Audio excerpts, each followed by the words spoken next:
Kita ke sorotan lainnya, saudara. Kebakaran hutan jati seluas sekitar 3 hektar terjadi di Desa Sidorejo, Kapanewon Lendah, Kabupaten Kulon Progo, Yogyakarta. Api dengan cepat meluas akibat angin kencang dan kondisi lahan yang kering.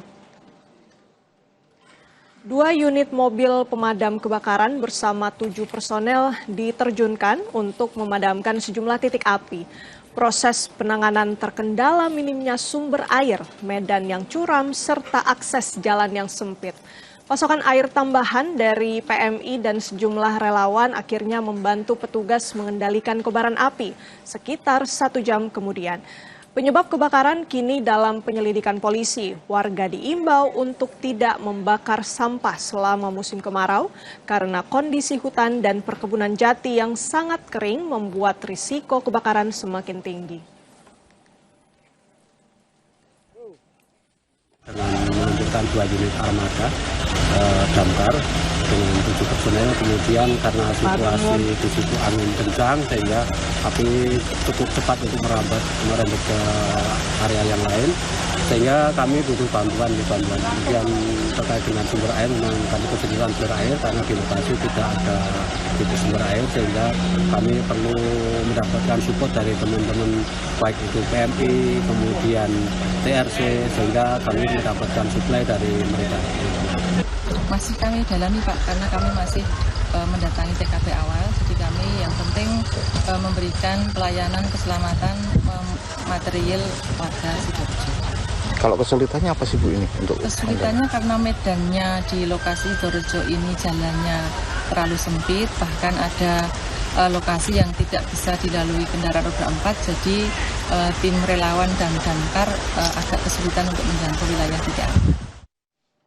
Kemarau panjang yang melanda Kabupaten Sragen, Jawa Tengah memicu krisis air bersih di sejumlah wilayah. Sumur mengering, warga memanfaatkan air dari bantuan BPBD. Dan tak hanya itu, petani jagung dan tebu mulai menggali tanah akibat air irigasi dari sungai telah mengering. Kemarau yang berlangsung selama 2 bulan terakhir membuat sumur-sumur yang ada di Desa Galeh, Kecamatan Tangen, Kabupaten Sragen, Jawa Tengah mengering. Karena tidak memiliki sumber air bersih, warga Desa Galeh yang berada di perbatasan antara Kabupaten Sragen dan Grobogan ini terpaksa memanfaatkan air dari bantuan BPBD untuk mandi dan mencuci pakaian hingga peralatan rumah tangga mereka.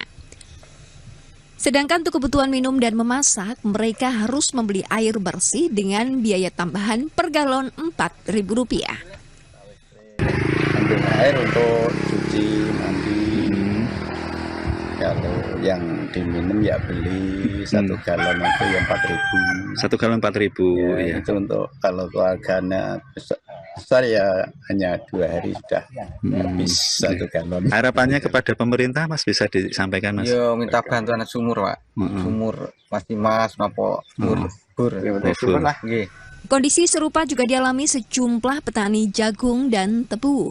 Mereka menggali tanah hingga kedalaman 2,5 meter untuk mengairi jagung dan tebunya yang baru berusia 20 hari agar tidak mati.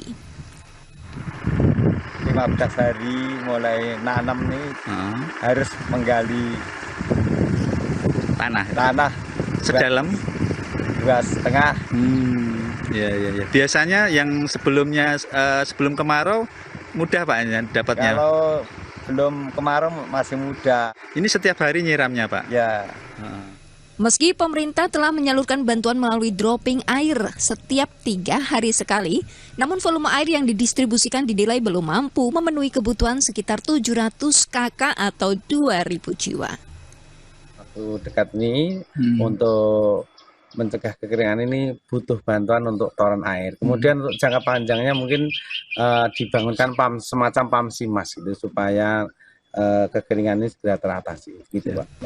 Warga berharap pemerintah segera membangun dan memperluas jaringan air bersih agar masyarakat tidak lagi kesulitan mendapatkan air untuk memenuhi kebutuhan hidup sehari-hari. Nugroho Yuliawan, Kompas TV, Sragen, Jawa Tengah.